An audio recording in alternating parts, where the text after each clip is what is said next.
Imagine this. A massive stone head, totally unlike anything we know from ancient America, hidden somewhere deep in the jungles of Guatemala. Yeah. That's our topic today, the really enigmatic stone head of Guatemala.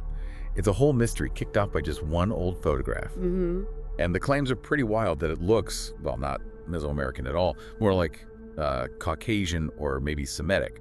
Plus, how it was found is really murky. And that's the crucial part, isn't it? If this head was real, proven real, it would fundamentally change how we think about the past. How so? Well, it basically throws the whole idea of the Americas being isolated before Columbus right out the window. Right. It would force us to completely rethink how connected ancient people might have been across the globe. It's a huge what if. Exactly. And that's why we're doing this deep dive. Today we're getting into this whole mystery.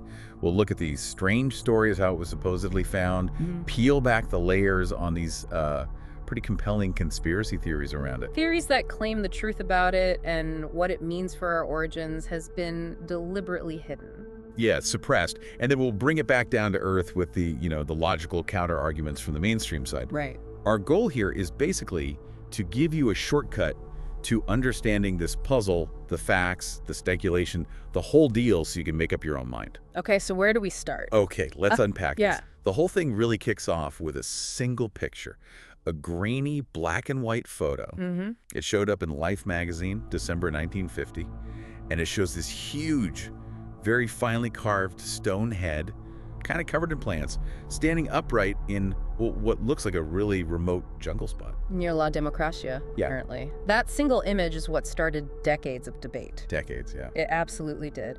Now, the story goes that it was found by a Dr. Oscar Rafael Padilla Lora.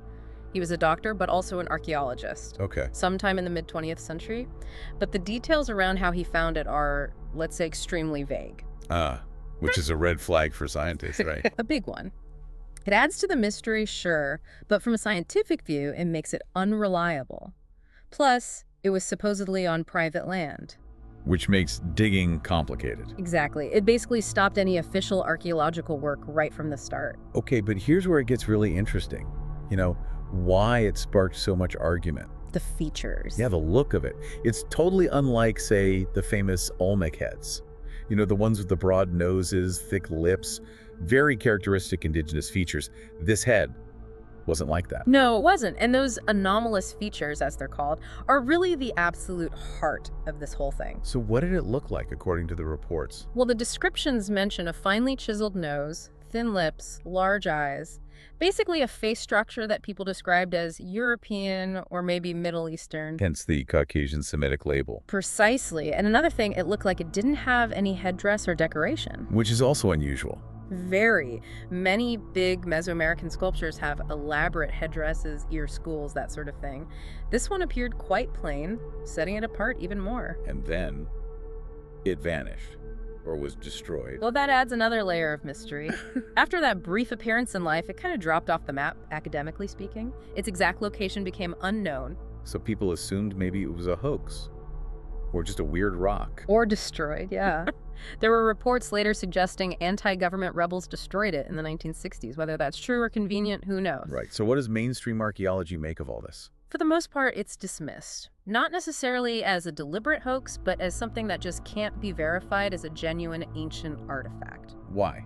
Because of the fuzzy discovery story. Primarily, yes. It boils down to a critical lack of two things: provenance and context. Meaning? Provenance is its origin story. Where exactly was it found, by whom, when? That's all anecdotal. And context is about its surroundings. Was it part of a building? Were there other artifacts nearby? Tools? Pottery? We have none of that. Because no official dig ever happened. Exactly. Without a proper excavation, you can't date it reliably, you can't understand its purpose. It could have been carved much later, maybe even in the colonial period or the 20th century. Or it could just be a natural rock formation that looks like a face. That's possible too. Or maybe an unusual indigenous sculpture that weathering made look different. Archaeology really depends heavily on controlled digs and verifiable data. Which this head completely lacks. Totally. So, okay. For the scientists, it's basically an interesting photo, maybe a footnote, but not evidence to rewrite history. Makes sense. But for the conspiracy folks, that very lack of info, the weird features, the fact it disappeared, yeah, that's not a reason to dismiss it. Quite the opposite. For them, the ambiguity and disappearance are practically proof. Proof of a cover-up. Exactly. That something inconvenient was found and made to disappear. So, okay, for those who do believe this is something real and significant, what does it all mean? It turns into this, like, hidden history narrative, right? A very chilling one, yeah. The idea that truth is being suppressed. And the absolute core of their argument, the bedrock, is those non-Mesoamerican features. The face itself. The face. Proponents insist its Caucasian or Semitic look just can't be explained by local art styles alone. It's impossible, they say. And that leads them down different paths. Right. It branches into roughly 3 main theories, though they often overlap. Okay, let's take the first one. The idea of ancient visitors from across the ocean. The diffusionist theory, yeah. So the claim is, this head proves people came here long before Columbus. Like Egyptians, Phoenicians, Romans, even ancient Israelites. That's the idea, that these groups reached the Americas, maybe set up shop. But why? What would be the point of the head then? Well, the theory goes, these visitors brought knowledge, maybe technology, maybe they even established colonies influencing the local cultures. Okay. And the head, it could be a monument to one of their kings or gods, or maybe just a marker of their presence. And if that history was suppressed? Yeah. It completely rewrites everything we think we know about exploration, about who developed what first. It challenges the whole idea that the Americas were isolated. Undermines national stories, maybe? Definitely. It shifts our whole perspective on ancient capabilities. Okay, what's the second branch? This one looks inward, sort of. It suggests the head is a relic from a lost, highly advanced civilization within the Americas. One that existed before the known ones, like the Maya or Aztecs. Exactly. Maybe wiped out by a cataclysm like a flood or climate change, or maybe they just collapsed internally. We don't know. And this lost civilization was different. That's the claim. They might have had better carving tech. Maybe they even looked different ethnically. You sometimes hear links to Atlantis with this stuff, right? In the more fringe versions, yes. It connects to ideas of a global network of advanced ancient cultures.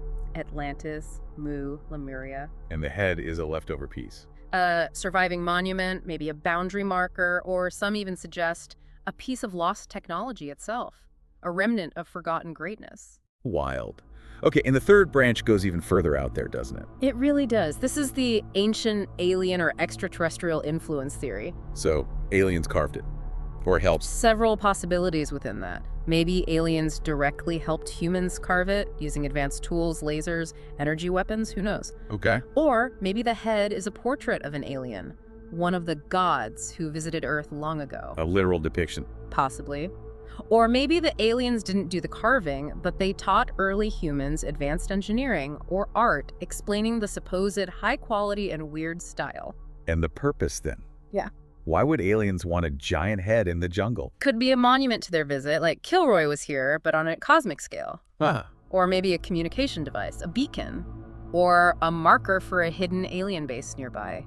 The speculation runs wild. So all these theories try to explain why it looks different and why it might be in such a remote place. Exactly. Was it put there deliberately as a marker? Did it just happen to survive a cataclysm there? Is it near something? Yeah. Hidden? Which leads to the next big question, doesn't it? If any of this is true, why the silence? Why would someone suppress it? The who and why of the cover-up. This is central to the conspiracy narrative. So who are the alleged culprits? Who's keeping this under wraps? Well, the list is pretty broad. Often it starts with mainstream archaeology and academia itself. Why would they hide something so amazing? The accusation is dogmatism, that they're stuck in their ways, unwilling to accept anything that contradicts established theories, like the Bering Strait migration model. Protecting their reputations. Funding. That's the claim, that a discovery like this would shatter their authority, overturn decades of work.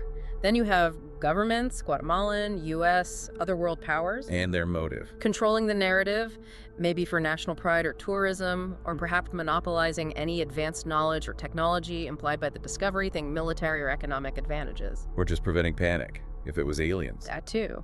Avoiding societal upheaval. Religious institutions also sometimes get named. Because interpretations involving ancient aliens or lost civilizations might contradict established religious timelines and creation stories. Okay, and then there's the really big one. The global elite. Secret societies. A shadowy cabal pulling the strings, deciding this kind of truth is just too dangerous for the rest of us to know. Wow. So, okay, what are the reasons they'd go to all this trouble? What are the core motivations alleged here? It gets pretty deep. One idea is simply maintaining control over history. You control the past, you control how people understand human potential, our place in the universe, and maybe our future. Keep people thinking small. Or preventing a kind of spiritual awakening, keeping humanity, less aware, easier to manage. Then there's resource control. How does that fit? If these ancient visitors or lost civilizations had advanced tech like free energy or something, revealing that could destroy current energy industries, shift global power. So, economic motives. Big time. And finally, avoiding accountability. If aliens were involved in our past, it raises some really uncomfortable questions about who we are, where we came from, questions maybe they don't want answered. Okay, so those are the alleged whys. How do they supposedly do it? What are the methods of suppression? Well, the most common is just dismissal and ridicule. Label anyone talking about it as fringe, pseudoscience, conspiracy theorists. Discredit the messenger. Exactly. Then, controlling the actual science, controlling funding for excavations, controlling what gets published in peer-reviewed journals, blocking investigations into anomalous sites. Makes sense. What else? Spreading misinformation or misdirection, focusing heavily on the lack of context for the stonehead, for example, while deliberately downplaying the strange features. Keep people focused on the weak points. Right. And then, more directly limiting access. If the head does still exist somewhere, keeping its location secret or making the area restricted. And the most extreme claim is actually disappearing the evidence, deliberately destroying it, like the Rebel story might suggest, or maybe moving it to some secret warehouse, Area 51 style. Okay, so that's the whole cover-up narrative. Yeah. Given how extraordinary it all sounds, what do the proponents actually point to as their evidence? What convinces them? Well, for believers, the evidence feels very real. It almost always starts with the visual impact. The face again? The face, those anomalous Caucasian or Semitic features. They see the photos and say, look at that. That's clearly not local. They argue the fine nose, the thin lips. It's undeniable proof it wasn't carved by indigenous Mesoamericans in their known style. So the visual is primary proof. It's huge. But then they build on it. The very fact that it's lost, that it wasn't properly studied, that's not seen as a failure of science, but as suspicious. Evidence of suppression. Precisely. Why wasn't this immediately investigated by major institutions? Why did it vanish? The alleged destruction story. They see it as just too convenient, a way to bury the evidence for good. But what about the carving itself? You mentioned the quality. Yes, the scale, it looks massive in the photo, and the apparent precision. Even from that old picture, proponents argue it's just tools or techniques beyond what mainstream archaeology typically credits to the people of that region at that time. Hinting at Either a lost, more advanced local civilization, or outside help, maybe those transoceanic visitors, or aliens with superior tech. And does this connect to other weird finds? Absolutely. They often bring in the broader diffusionist argument. They'll point to other alleged anomalies, maybe plants found in the Americas that supposedly originated in the Old World, or architectural styles that look similar across oceans. Like the idea of pyramids everywhere. That sort of thing, yes. They see the stonehead as one more piece of a huge puzzle showing ancient global connections that have been ignored or suppressed. Okay. And the alien believers, how do they specifically use the head? For ancient astronaut theorists, it's quite direct. Those Caucasian features, maybe that's literally what the visiting aliens looks like. A portrait of E.T. Could be. It provides a face, literally, for the ancient alien concept, fitting with myths of sky gods or visitors from the stars. And this all ties into a larger narrative they promote. Which is? The idea that mainstream archaeology routinely suppresses inconvenient finds. They'll lump the stonehead in with other controversial things, like alleged giant skeletons or O-parts. Out-of-place artifacts. Right. Objects found where they shouldn't be, according to standard history. They see a pattern of dismissal, a refusal to engage with evidence that challenges the status quo. So the head isn't isolated, it's part of a hidden history. Exactly. It fits perfectly into the lost civilization idea, too. Atlantis, Lemuria, some forgotten golden age. The head is a tangible relic of that deliberately erased chapter. Okay, I can see how that narrative builds. Okay. But let's flip back to the other side. Mainstream archaeology has clear, pretty logical reasons for dismissing these claims, right? It's not just stubbornness. Not at all. From their perspective, the issues are fundamental. The absolute biggest problem, the fatal flaw, is that lack of provenance and context we talked about. Can't stress that enough, huh? You really can't. That one photo and the vague story, It's just not scientific evidence. Without knowing exactly where it was, what was around it, how deep it was buried, if it was buried. You can't reliably date it or say who made it? Precisely. It could be modern, it could be colonial, it could be a natural formation, someone slightly enhanced. Without a controlled excavation, it's archaeologically useless, basically. Harsh, but logical. What about the features? The face that looks so wrong? Well, there's the issue of interpretation. First, looks like is subjective, especially to a modern eye looking at an ancient culture's art. Our biases creep in. Definitely. Plus, indigenous art in Mesoamerica was incredibly diverse across different regions and time periods. There were many styles. Maybe this was just an unusual local variation we don't have other examples of. Us in the condition. It was in a jungle. Exactly. Weathering and erosion can do strange things to stone, altering features dramatically over centuries. And let's not forget the photo itself. What about it? It's one black and white image, potentially poor quality, bad lighting, weird angle. It might not be an accurate representation at all. We're basing everything on very limited visual data. Good point. And the fact that it's lost. That's not automatically a cover-up. No. To archaeologists, its disappearance is far more likely due to mundane reasons. Maybe no one followed up properly back in the 50s because the evidence was thin even then. Maybe it was destroyed in local conflicts or by an earthquake or reclaimed by the jungle. Or maybe it was just never relocated because it wasn't deemed a priority. Exactly. Archaeologists have limited resources. They focus on sites they can verify, excavate properly, and learn from. An unprovenanced object, however weird it looks, usually doesn't make the cut. It's about prioritizing verifiable data, not conspiracy. Okay. What about those wider diffusionist claims? Similarities across oceans. Generally, those arguments don't hold up to scrutiny. Mainstream science overwhelmingly points to the independent development of complex societies in the Americas. So the similarities are just coincidence? Wait. Or superficial? Often, yes. Or they reflect universal human solutions to similar problems like building with stone or tracking stars. And importantly, the genetic and linguistic evidence strongly backs indigenous origins for pre-Columbia populations. There's no widespread sign of ancient Old World DNA before Columbus. And aliens? Zero credible scientific or archaeological evidence, none. It remains pure speculation. So what the theorists call suppression is often just standard academic rigor. Science demands strong, verifiable evidence and peer review. Extraordinary claims require extraordinary proof. When claims lack that proof, they get dismissed or critiqued. That's not suppression, that's just how science works. Right.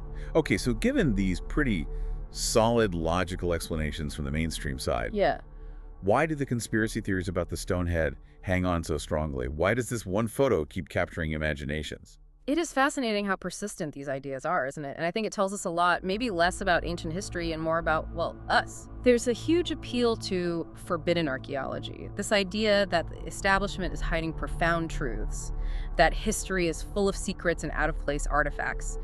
It's incredibly seductive. Like uncovering a secret code. Exactly.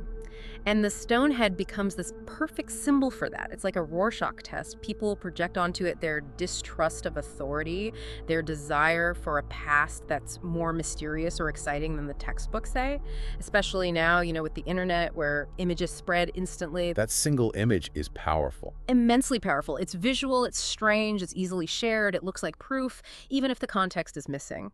And let's be honest, the idea of ancient aliens or lost continents or secret Phoenician voyages, it's just more exciting for many people than complex archaeological reports about pottery shards. It makes for a better story. A much better story. And if you already distrust mainstream science or official narratives for other reasons, then any explanation they give for the stone head is going to sound like part of a cover-up. It fits a pre-existing bias. Right. Plus, challenging the Columbus discovered America narrative resonates with a lot of people today. The idea that other cultures got there first feels like correcting a historical injustice or challenging Eurocentrism. So it taps into contemporary issues too. Definitely. And then there's just the sheer power of what if. Yeah. The implications are so vast, history rewritten, aliens confirmed, that the possibility, however remote, is just too compelling for many to let go of. And the fact that it's lost actually helps the conspiracy. Paradoxically, yes.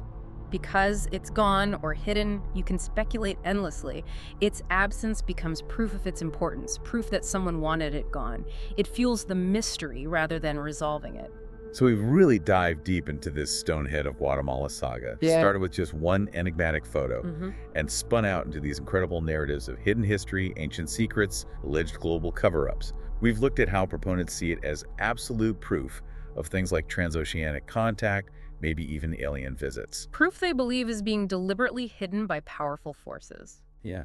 And then we explored the mainstream view, why scholars are largely dismissive, primarily that lack of verified origin, no context. Attributing the weird look to maybe misinterpretation or just artistic style or even natural weathering.